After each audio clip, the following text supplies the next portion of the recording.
fine. Violets. Citation. Your Excellency, the tree you are planting is our tree of the year 2023. Its botanical name is Vachellia xanthoflora. In Shona, it's called muunga. It's in the muunga group of trees. In IsiNdebele, it's called umkhanyakude because of its beauty that is seen from afar. We've chosen this to be the tree of the year because of its various benefits to communities. If you go into urban areas these days, it's being used for landscaping purposes. It's got a beautiful green bark that is attractive. And in rural communities, it's being used as a live fence, and it's also good for nitrogen fixing within agroforestry systems. So we've seen this appropriate because of its multiple uses to make it the tree of the year for 2023. Yes.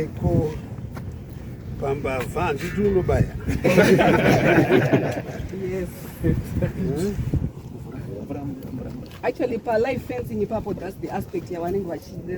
Protect her from everything else. The means why you was a live fence.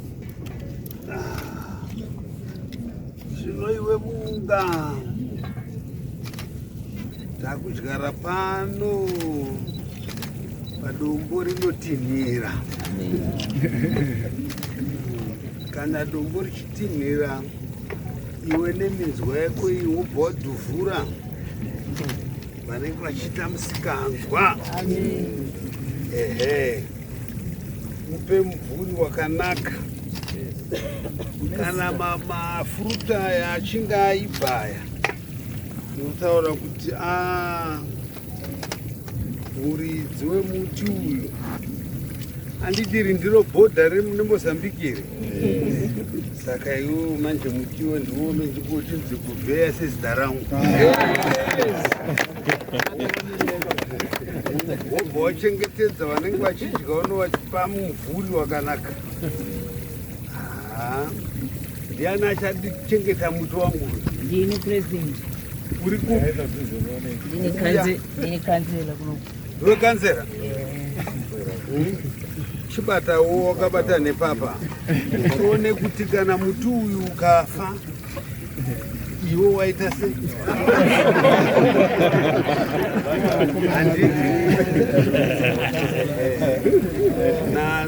Na headmaster. Zvino muti haufe bawo. Wateka sei? Watopa upenyu. Wakombererwa. Saka mvura yedu yese yanga iri mutapedzi. Saka hamuzoti tanzi takasiya tangoti mwamwato mvura tengerese rapinda apa handiti? Tinotenda.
That's good.